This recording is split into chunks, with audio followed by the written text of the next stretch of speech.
we have a special guest this afternoon. We welcome from John Cafferty and the Beaver Brown Band, John Cafferty himself. How you doing, sir?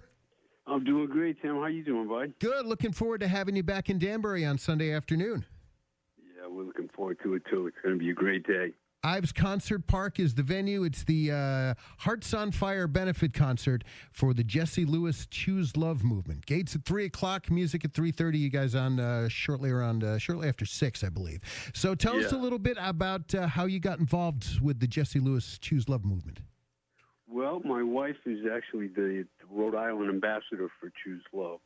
And what Choose Love is it's a free social emotional learning program for school-age kids that was started, in honor and memory of the kids from the Sandy Hook Elementary School in Newtown. And what the program does is it basically teaches kids how to deal with their emotions and how to deal with problems and solve problems and communicate. And basically, it's about school safety. It's giving kids a chance to, have a little bit of control in their environment, and it's a very good thing. It's been brought out across the country. It's in every state as we speak, and now it's in probably about 50 countries. I'm not sure that I can name 50 countries, but it's out there. That's fantastic. And how did your family get involved in the first place? Were you friends with Jesse's mom, or what's the connection?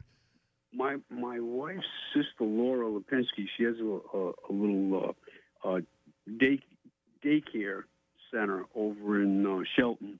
It's not little; it's actually big. It's called Wonder Years in Shelton, and she had Scarlett Lewis come and speak, who was Jesse's mom, and she came over and spoke, and my wife, Terry Lee, was there, and, they became friends, and she was very impressed and invited her to Rhode Island, and she got some community leaders and school teachers and administrators into her photography studio. My wife's a great children's photographer, and, it spread from there. My son Jackson brought it into his high school in South Kingston, Rhode Island, and now it's, going around the state, getting into all the high schools. Well, that's awesome. Good for you guys. A family affair. Absolutely. Trying to do a good deed, so all good.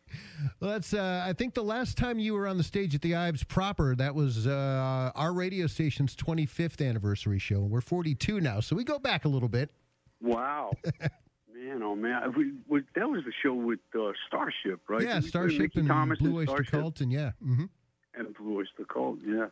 Actually, I'm playing with Buck Dahmer and all those guys from Blue Oyster Cult in Las Vegas on 4th of July. Oh, no kidding. That's awesome. Yeah, we're actually playing out in the desert. So it's like 20 miles outside of Vegas at some firework festival. So you can imagine. Good deal. 110 degrees in the desert. Yeah. Yeah. Is it me, or has the Beaver Brown Band gotten a little more active in the last year or so? I mean, you were always around, but all of a sudden I was starting to see a lot more shows following you on Facebook. It's funny. I know a lot of guys from like the sort of MTV era of the 80s, and all of a sudden there's a resurgence in all of our careers. It's people are just interested in that style of music, or maybe it's just the people from that age group are now finally getting back out again, after raising up the family and getting ready to go back out and rock and roll again. I don't know, but all of us seem to be a little bit busier. Cool. And it seems like you've also added in a bunch of the old songs from the early days, from back before the band even got signed and had a record deal. How did those songs find their way back in?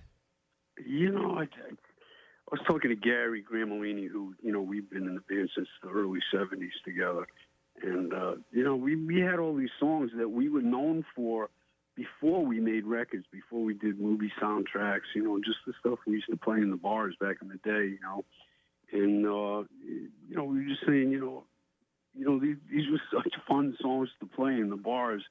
And, if we don't play them, nobody's going to play them. So we started pulling a few out here and there and got a great response from the crowd, People sort of remembered, those songs from back in the day. Now, did a bunch of that happen? There was a memorial for one of the guys that was one of the early partners in the Stone Pony. Was that where a lot of those songs first came back out?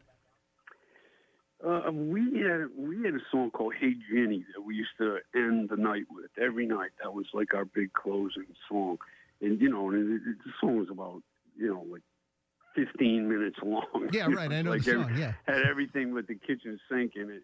Like a typical '70s song. And when we played down the Pony, that was one of the places where we were really popular back in the day.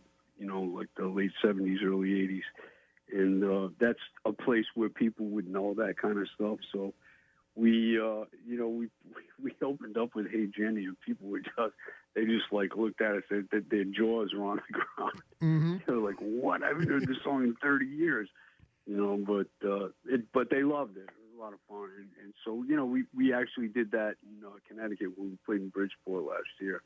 We played with Eddie Money, and we played Jenny, and there were like 10,000 people in the field, and they all went crazy.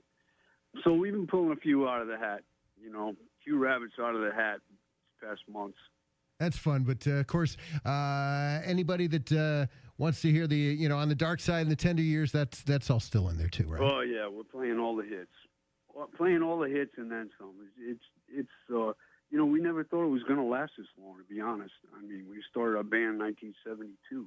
I mean, to be playing in 2019 and still, be relevant and be good at it, and have the audience, still having fun. I mean, that's something that we didn't foresee when we were 20 years old, 22 years old. Yeah, it's a pretty good run. Congratulations on that. Yeah, it is. It's a lot of fun. A little too late for me to learn how to swing a hammer at this point. Yeah, I suppose. Got to keep swinging that guitar. All right. Well, we're looking forward to it. It's Sunday afternoon. Gates at 3 o'clock. IvesConcertPark.com has all the details on the Jesse Lewis Choose Love movement, and also that's where you can get tickets. So we'll see you on Sunday afternoon. Can't wait, John. All right, Tim. Thanks so much.